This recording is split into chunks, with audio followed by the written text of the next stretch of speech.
Bienvenidos, esto es Radio Sefarad y estas son las noticias. Empezamos un día más con los titulares de hoy. Un alto mando y experto en túneles de Hamás cruza la frontera y se entrega a Israel. El primer ministro francés se defiende de las críticas, recalcando que hay 9.700 sospechosos de radicalización. Brasil, después de Francia, admite su error en la votación de UNESCO sobre Jerusalén. Y uno de los hijos de Idi Amin quiere pedir perdón a las víctimas del secuestro hace 40 años de un avión israelí. Estas son las noticias de las que hablaremos hoy. Para comentarlas, Jorge. Hola, Jorge. ¿Qué tal, Jordi? Luego Raquel, con noticias culturales. Empezamos. Un experto en túneles de Hamás se fugó de Gaza a Israel y se entregó a las autoridades. Se trata de un alto mando militar de Hamás que abandonó a su mujer y a sus hijos y apareció en la frontera entre Gaza e Israel con un ordenador portátil. Pertenecía a una unidad de élite y es el hijo de un juez de Hamás. Estaba involucrado en los entrenamientos especiales del grupo terrorista para el cruce subterráneo de la frontera. Informes palestinos señalan que les dijo a sus familiares que iba a hacer una caminata y cruzó la frontera hacia Israel. Se cree que el oficial de Hamás tiene una amplia información sobre la red subterránea del grupo terrorista. Sí, la verdad que es una noticia sorprendente, no porque la gente de Gaza no quiera salir de Gaza, pero sí que alguien que esté tan arriba en el organigrama de Hamás, que sea alguien tan, tan alto en el escalafón militar de Hamás y que salga, tal como dice la noticia, al parecer con un ordenador portátil, con lo cual en ese ordenador portátil pues podría llevar la información completísima de la red de túneles y cómo se están construyendo y por dónde pasan y los materiales, etcétera, etcétera. Y bueno, eso le ahorraría a Israel muchos desarrollos tecnológicos de los que tiene que hacer simplemente, pero yo, que soy un poco desconfiado, es una persona que está tan vinculada a Hamás que yo cuando leí la noticia, sabes que me recordó la serie Homeland. Iba a ver si iba a ser alguien que mandan como un infiltrado, porque también es un poquito difícil de entender, no solamente que deje a sus compañeros y su militancia y su ideología, sino también a toda la familia, con todos sus hijos, cosa que para un árabe es una decisión muy trascendental, muy poco frecuente, porque esto también le va a llevar a que lo excomulguen, a que tenga que desaparecer del mapa, que tenga que vivir con vigilancia toda su vida, o sea que o es un héroe o es un espía. Y eso, bueno, lo sabremos con el tiempo. Por suerte también en Homeland siempre tienen unos oficiales que están ahí dudando y controlando los pasos a ver si lo que les van a vender es realidad, porque seguramente mucha de la información de la red de túneles ya la posee Israel. No olvidemos que en los últimos meses hubo detenciones de 2 menores que trabajaban en los túneles y que ya colaboraron, no sé si de forma tan voluntaria o no, pero que sí que dijeron todo lo que ellos sabían, pero alguien de este nivel pues sería trascendental, y hasta el punto que no olvidemos que los túneles no solamente sirven como túneles de terror, sino también sirven como refugio de los combatientes y también como refugio de los misiles. O sea que allí, en el subsuelo de Gaza, hay un entramado que parte de casas particulares, de iglesias no hay, de mezquitas, de escuelas de Naciones Unidas, y se adentra en un entramado de túneles que llevan hacia Israel para atacarlo. Pero en esos túneles también se desarrolla toda una vida paralela a la que se desarrolla en la superficie, y allí está el núcleo de todo el problema de Gaza. O sea, si alguien consigue que en un momento dado pues esos túneles desaparezcan con su contenido humano, pues va a desaparecer jamás. El primer ministro francés, Manuel Valls, se ha defendido de las críticas de que el asesino de la pareja de policías no estuvo suficientemente vigilado, recalcando que hay 9.700 personas que han sido señaladas como susceptibles de haberse radicalizado. En la sesión de control al gobierno en la Asamblea Nacional informó que se han identificado a 2.107 franceses en las redes de combatientes en Siria e Irak, donde ya han muerto 180, y dijo que toda la sociedad debe movilizarse ante esa realidad.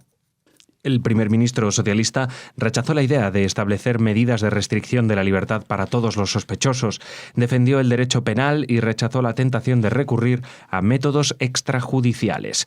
Precisó que los servicios secretos tienen abiertos 295 expedientes terroristas que conciernen a 1.216 personas y que en los últimos 15 días han sido arrestados por terrorismo y presentados ante el juez 16 individuos. Sí, pues mira, a mí Manuel Valls me caía bastante bien hasta ahora, pero después de estas declaraciones me parece que va a bajar muchos puntos en mi aprecio. Primero porque decir de que no pudieron controlarlo porque hay 9.700 señalados como susceptibles. ¿Y qué? Como si fueran 20.000. A ver, Israel tiene cientos de miles de susceptibles de radicalización. Cientos de miles, por no decir millones, por no globalizar y generalizar y decir de que toda la población de Gaza y toda la población de Cisjordania son susceptibles de radicalización. Pero son cientos de miles. Entonces, a ver, alguna manera tiene que haber de enfocarlo, porque entre otras cosas, esto que parece una barbaridad, si lo miras, y el dato dice que 2.107 franceses ya han sido identificados en las redes de combatientes. O sea, hay 2.100 que ya están combatiendo. ¿Y a ellos les parece que 9.700, vigilar 9.700 es mucho? Pues es vigilar 1 de cada 4 de esos llega a ser combatiente y va a disparar contra soldados franceses en Siria y Irak. O sea que yo lo que no sé es si Francia, que es un país grande, que tiene un ejército grande, que tiene una policía grande, etcétera, ¿para qué necesitan a los otros policías? Fuera ahora del Mundial, que tiene, la Copa de Europa, que tienen que controlar a los rusos y a los ingleses y a otras nacionalidades que estén por ahí dando vueltas. Pero, a ver, ¿para qué necesitan a los soldados en la calle? ¿Para controlar a la gente que va en coche? ¿O a la gente que no son sospechosos o no son susceptibles?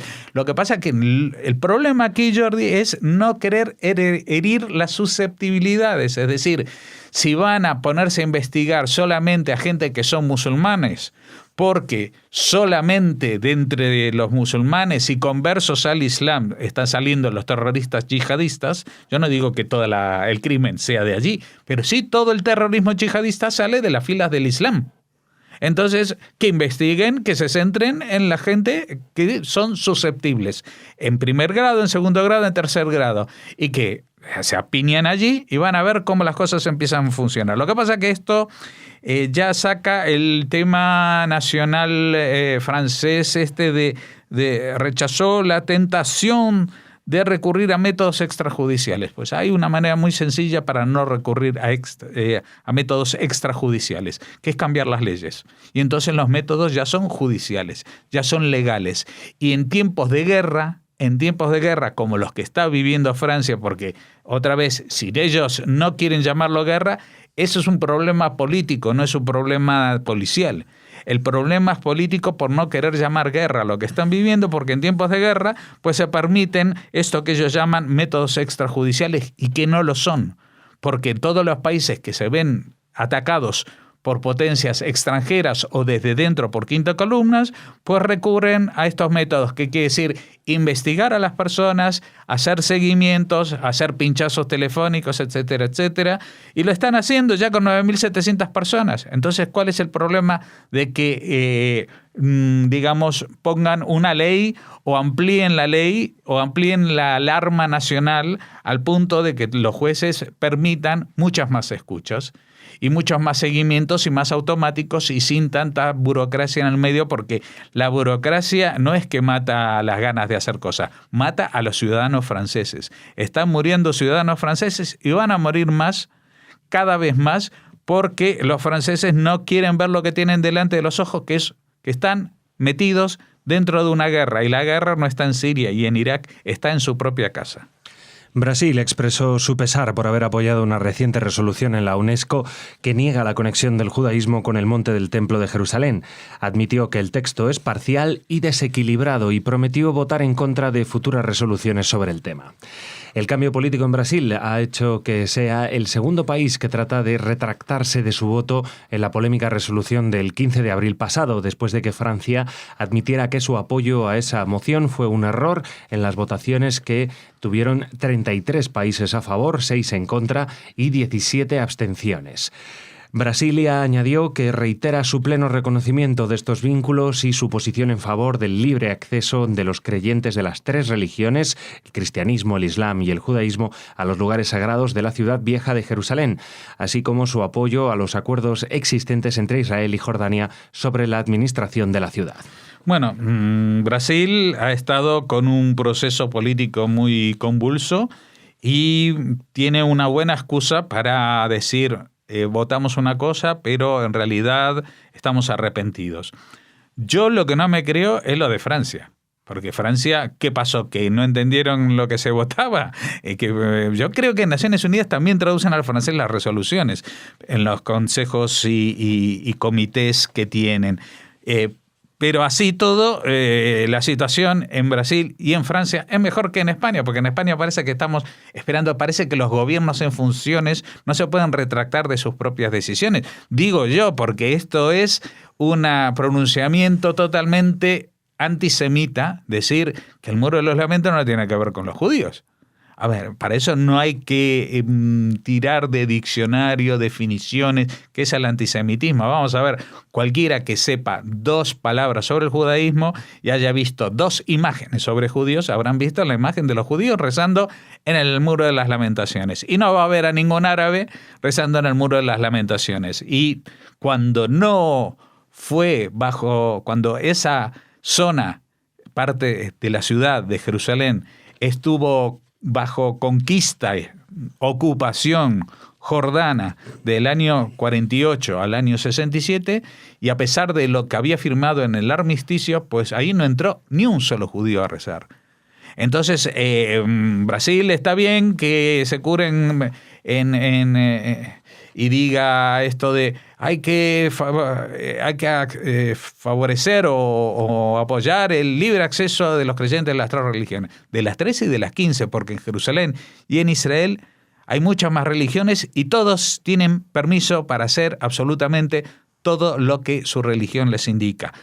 Eso no quiere decir, por ejemplo, que el Islam tenga permiso para encerrarse en la mezquita del Aqsa y quemar el edificio y atacar desde allí con proyectiles a los policías. Eso no es exactamente lo mismo. Y la explanada de las mezquitas, decir que no tiene nada que ver con los judíos, también es desconocer absolutamente la historia, porque ese sitio, si es una explanada, que es plano, es una terraza, eso era un monte, y alguien lo explanó, y esa explanada la hicieron los judíos, no la hicieron los árabes, porque eso estaba ahí muchos años y muchos siglos antes de que naciera el primer islamista o maometano o musulmán o alguien incluso cristiano. Esa explanada la hicieron los judíos para que encima Salomón edificara un templo donde poner el arca de la alianza que le legó su padre David. Esta es la historia y todos los hallazgos arqueológicos la refuerzan. No es una leyenda. Uno puede decir lo de la Biblia y el diluvio, Adán y Eva. Bueno, hay cosas que evidentemente pertenecen a una esfera poco científica, pero los reinos de Jerusalén, los reinos de David, de Salomón, la construcción del templo, la destrucción del templo está documentada arqueológicamente y por los documentos no solamente de los judíos de la época, sino también de las otras potencias de la época que eran las hegemónicas y de las cuales no queda ninguna, porque el único pueblo que ha sobrevivido desde entonces y por lo tanto la capital más antigua del mundo es Jerusalén, capital del mundo judío. Jafar Amin, uno de los 70 hijos del extinto dictador de Uganda, Idi Amin, manifestó en una entrevista que espera reunirse con las familias de las víctimas del secuestro del vuelo de Tel Aviv a París en 1976 y pedirles perdón. Israel rescató con éxito a todos menos a 3 de los rehenes en una operación comando en la que cayó en combate el teniente coronel Jonathan Netanyahu, el hermano del actual primer ministro.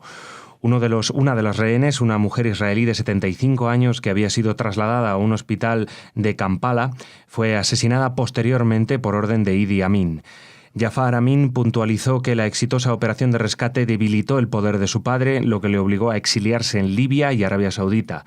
Dijo que su padre se arrepintió de cortar los lazos con Israel y establecer alianzas con los países árabes hacia el final de su vida y señaló: «Mi padre tenía una relación de amor-odio con Israel».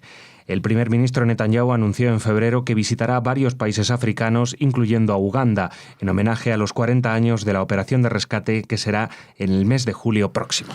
Bueno, y como se cumple 40 años, seguramente el mes que viene, Jordi, en las redes sociales aparecerán vídeos, aparecerán referencias a este operativo que en su momento, estamos hablando hace 40 años, en el año 76, dejó a todo el mundo con la boca abierta. Porque no solamente que es un operativo de rescate de un avión secuestrado, sino en un país que está a miles de kilómetros de donde estaba Israel. Y para eso los aviones israelíes, para el rescate, viajaron a través de Italia, a través de países que no tenían control aéreo, con maniobras de distracción en los radares. Bueno, todo un operativo para llegar allí y hacerse ir y liberar a estos prisioneros, para los cuales pedían el canje, por supuesto, con todos los prisioneros palestinos que había en Israel, más la creación de un Estado palestino, la disolución de Israel, etcétera, etcétera. Era todo un despropósito y era la época que estaba de moda, por decirlo de alguna manera, ya desde principios de los 70, el secuestro de aviones. También aquí en Madrid hubo un avión de Sabena, aquí en Madrid fue secuestrado por un comando palestino. Esas cosas que la historia española olvida rápidamente. Bueno, el tema también recuerdo yo esta época muy bien porque Idi Amin era un personaje extrañísimo y singular sin duda. Idi Amin Dada había recibido formación militar primero con los ingleses, que eran los que habían colonizado Uganda, y cuando se independizó, pues él ascendió en el ejército e incluso recibió instrucción militar en Israel y estaba enamorado de las Fuerzas Armadas de Israel.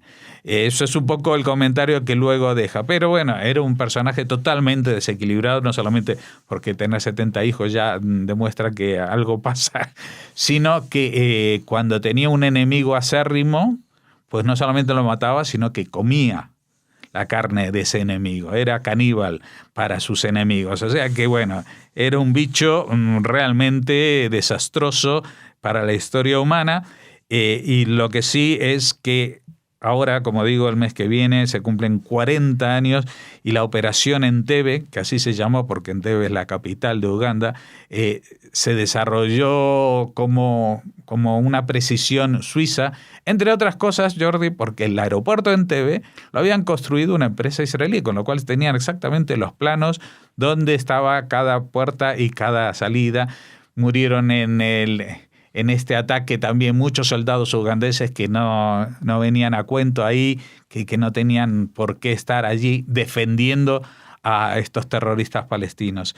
Pero también la miseria humana de Idi Amin es que cuando ya rescataron a todos, pues quedaba una señora que la habían sacado de allí unas horas antes para llevar a un hospital, y no solamente que no la liberaron, sino que la asesinaron en el propio hospital. Eso es una historia terrible, pero una historia terrible que tiene que ver con esto, que llevamos 40 años, la gente se piensa, no, porque claro, ahora la ocupación, porque Netanyahu, porque los asentamientos, no, esto viene desde siempre, desde que alguien que no es un musulmán pone el pie en tierras que ellos consideran propias, llámese Israel, llámese España o Al-Ándalus.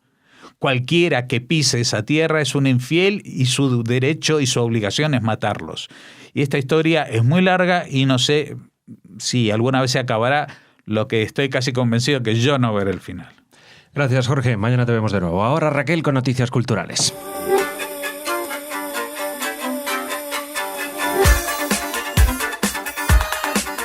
No vamos a dar muchas más vueltas porque ya está Raquel aquí. Hola, Raquel. Hola, Jordi. Bueno, a ver, noticias culturales. Culturales, pero conectadas un poco con la realidad y los problemas políticos de antisemitismo, de yihadismo, de nacionalismos, de neonazismo, de los que hablamos habitualmente en la primera parte del informativo. Les traemos de nuevo una noticia sobre el Mein Kampf, el libro el ideario político de Adolf Hitler, que se ha agotado en la Feria del Libro de Lisboa. ¿Que sea qué? Se ha agotado. Se ha agotado. Sí. Bueno. Han comprado todos los ejemplares de los que se disponía en la feria, así lo ha confirmado la agencia EFE, la editorial portuguesa que publica la obra que la editorial se llama casualmente Guerra y Paz. Ajá. Como la gran obra de Tolstoy. Sí. Es por eso, ¿no? Sí. No lo sé. Bueno. Esperemos que sí. Vale. Bueno, ya saben que el libro Mi lucha estuvo prohibido hasta hace unos meses y la obra está siendo ahora reeditada en todo el mundo.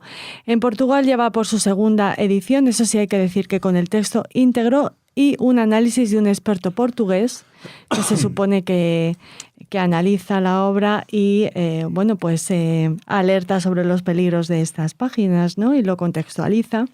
Y ya se está pensando en una tercera reimpresión después de convertirse, como les hemos comentado, en el gran éxito de ventas de esta editorial Guerra y Paz. Gran parte de estas ventas se han concentrado en la Feria del Libro de Lisboa, como les comentábamos al principio, donde se vendieron varios centenares de ejemplares. Les recordamos que la primera edición del Mein Kampf fue publicada en 1924 y hasta la caída del Tercer Reich fueron impresos cerca de 12 millones de ejemplares. Hasta a principios de este año no había nuevas ediciones porque los derechos de autor, como saben, estaban en manos del Estado de Baviera. Pero la obra, como comentamos siempre aquí, Jordi, era accesible tanto en ediciones en inglés como en librerías antiguas o en Internet, ya que su venta nunca ha estado estrictamente prohibida. Bueno, no sé qué ha pasado en España, la verdad. De momento no hemos tenido muchas noticias en España. Ninguna editorial se ha lanzado a publicarlo. No. Es lo de siempre. Realmente, pues ya lo vemos en el ejemplo de Portugal, pues las ventas están ahí, porque como tiene morbo y hoy en día vivimos en una sociedad donde la mitad de estas personas que lo han comprado lo mismo ni lo abren. No creo que sean habituales lectores, ¿no? Las Tampoco. Personas que compran Mi lucha, así que confiemos en eso también. También te digo una cosa, Raquel, y yo lo veo mucho en los kioscos y también en la televisión, los canales y las revistas temáticas de historia suelen ser recurrentes en sus portadas y en sus programas con el tema nazi. Sí. Entonces, de alguna manera, pues veo que hay mucho interés y yo ya quiero pensar que no es un interés de filo nazi o, ¿sabes? Sino de alguna manera, pues entre el morbo, no sé, la verdad es que no lo sé. Tendrían que respondernos nuestros oyentes qué piensan ellos al respecto. Bueno, seguimos. Cambiamos de tema. Venga. Seguimos de alguna manera porque hablamos de Ana Frank, una de las víctimas del régimen asesino de Hitler, y del espectáculo que presenta María Juncal, El encierro de Ana Frank, este espectáculo flamenco con música en directo por el que ha apostado tanto esta bailaora y a la que hemos entrevistado en varias ocasiones aquí en Radio Sefarad. Les ponemos el link de la última entrevista, esa en la que nos hablaba de que deseaba haber cumplido su sueño de representar el encierro de Ana Frank como ella creía que se merecía, esta historia a lo grande en un escenario importante español.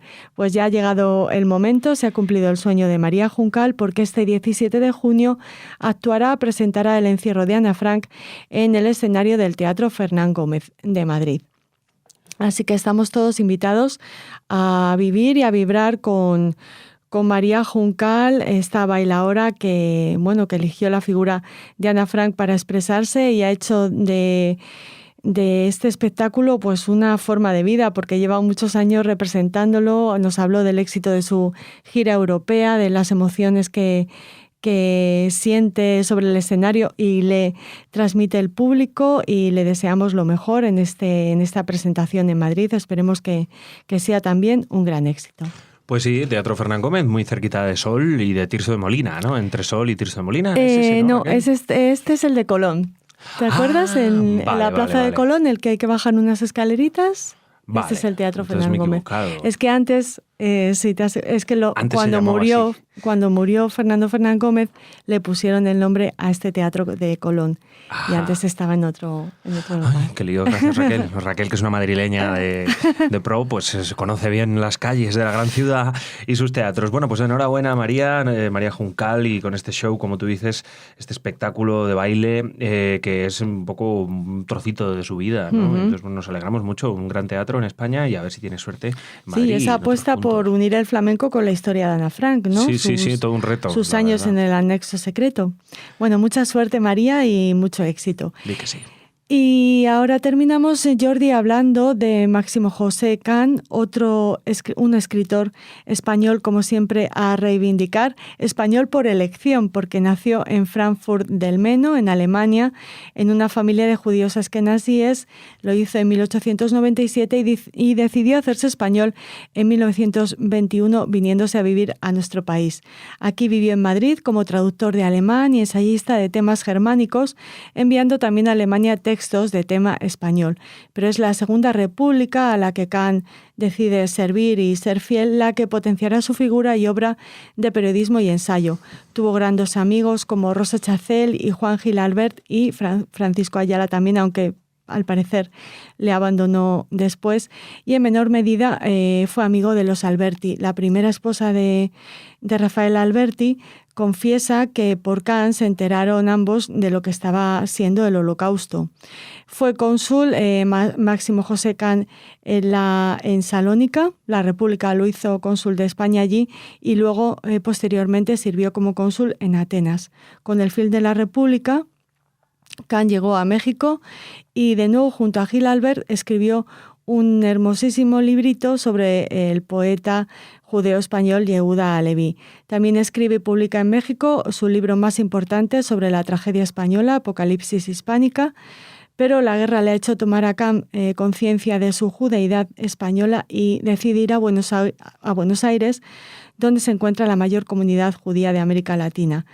Colabora en muchas revistas en Buenos Aires y escribe allí sus libros más originales sobre temas judíos, como por ejemplo Año de Noches o Efraín de Atenas, de 1950, o su libro La Contra-Inquisición, capítulo para la historia de nuestras cenizas, que ha sido reeditado por Renacimiento, el primer gran ensayo sobre la significación profunda del Holocausto, anterior a su Arte y Torá, interior y exterior del judaísmo. Can muere en Buenos Aires en 1953, dejando un montón de obra en marcha, y se ha hablado de este español judío y republicano como el protagonista de 3 exilios. Nos dice Villena, que es el autor de este escrito, no solo un espléndido ensayista, sino uno de los grandes pensadores del judaísmo moderno, un notable escritor hispánico que no merece el olvido de la nación que eligió, nuestro país, España. Lo hemos traído aquí a la agenda cultural porque no siempre en las páginas de los diarios españoles, como en este caso El Mundo, se habla de escritores judeo-españoles, como se ha hecho en este caso con Máximo José Can, una figura que ya reivindicamos en Radio Sefarad gracias a la labor editorial de Jacobo Israel Garzón de Hebraica Ediciones, cuando publicaron La Patria Imaginada de Máximo José Can, escrita por Mario Martín Gijón, a quien tuvimos la oportunidad de entrevistar. Les ponemos también el link para que recuperen esta entrevista si así lo desean. Muchas gracias, Raquel. De nada. A ti no te ponemos link porque no necesitamos un enlace. Ya te vemos mañana aquí mismo, ¿vale? Mañana no, Jordi. Es verdad. Muy ya prontito, a partir de sí. la semana que viene, el martes de la semana que viene, volverá a estar, es verdad, Raquel. Nos va a dejar unos días, pero enseguida volverá con nosotros. No desesperen, ¿eh? Enseguida vuelve. Gracias, Raquel. Adiós, y hasta Jordi. el martes. Gracias.